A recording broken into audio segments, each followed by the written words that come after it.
Ticket ఈరోజు ఒకసారి కొన్ని పరిస్థితుల్లో వాళ్ళకి అనీజీగా ఉంటే మార్చి ఇంకొక అవకాశం ఇస్తాం. ఏ వ్యక్తిని మేము ఇంతకుముందు పలుమార్లు మా ముఖ్యమంత్రి గారు చెప్పారు, అనేక మీటింగులు మా ఎమ్మెల్యేలతో మాకు మీటింగులు చేశారు, మీరు పనిచేయండి, చేసుకోండి, యాక్టివ్గా ఉండండి, అవసరమైతే మీరు ఒకవేళ ఆగాల్సి వస్తుంది, కొత్త వారిని ఎవరన్నా బయట తీసుకురావట్లేదుగా, ఒకవేళ ఎస్సీలనే మారుస్తున్నా మా ఎస్సీలనే తెస్తున్నారుగా, ఆ రాయినటువంటి వారికి ఇంకొక అవకాశం వస్తుంది.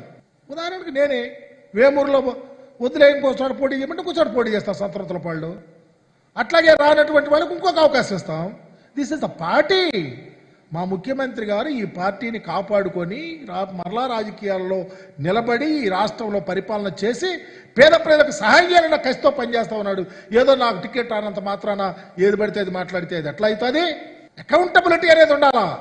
తప్పకుండా రాబోయే రోజుల్లో ఈ రాష్ట్ర రాజకీయాలలో భావితరాలను ఆలోచించి ఎస్సీ ఎస్టీ బీసీ మైనారిటీ నాయకులకు అద్దం పట్టే నాయకులకు సహాయం చేసే నాయకుడు, వారిని కాపాడుకునే నాయకుడు జగన్మోహన్ రెడ్డి గారు తప్ప ఎవ్వరూ లేరు. ఏదన్నా చిన్న చిన్న ఆలోచనలు ప్రక్క ఆలోచనలు ఉంటే మానుకొని అందరినీ కలిసి నడుద్దాం.